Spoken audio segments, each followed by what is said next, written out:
Oh, hi all. As you can see, welcome back to the John Deere restoration. As you can see, we have got the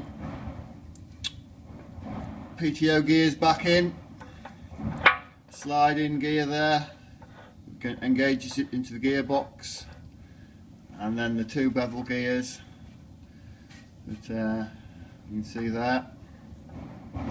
They're just running these plain bush bearing housings, nothing fancy, and the backlash on these is quite easy to set up. It's measured in the teeth area, I think it's 6 to 10 thousandths of an inch. But I'll be honest, I did cheat a little bit. I measured the old shims that were under that housing there, and they came out at 1.5 millimeters, and so I have actually just put two new shims in to 1.5 mils, and I'm quite happy with that. It's giving it a nice sort of feel to those gears. There's no slogger, and yet there's a nice little bit of backlash there, just on that gear. So, yeah, I'm quite happy with that. So I will seal this. I'll put some sealer on this gasket, and then they will have these two bolt heads to wire. Now, I keep mentioning things about detents and springs and balls and that on these selectors. So I've just got this one laid out on the bench here. So there's the pin, the shaft that the selector sits in, and on that shaft you can see two grooves. Those are the detents, and then we bring in the spring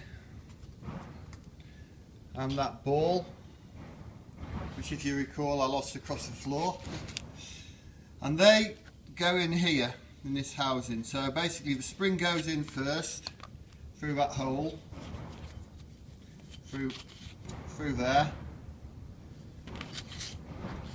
So the spring goes in there, then the ball goes in, and then you've got to hold the ball in the housing and then somehow poke it over the shaft, and then it will lock itself onto this whichever position you want. Either in that position it's disengaged. No, I'm alright. In one position it's disengaged, and in the other position it's obviously engaged. So that's how that'll work. This shaft here goes in the side of the gearbox.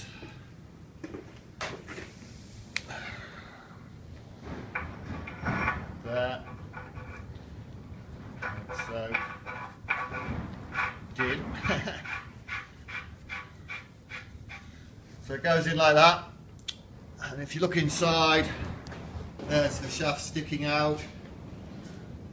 If I bring the selector over without the detent in, the spring and ball, they basically go on like so, and that moves wherever you want it. Yeah, I think when it's in that position on the outer groove it'll be driving, and when it's on the inner groove it'll be disengaged. So yeah, I'm not going to fight on putting the spring in for now. There you go. And then to finalise it, you'll put a wire through all these holes. You see the hole there, and there's one in here and one there. See if you see that hole. And there.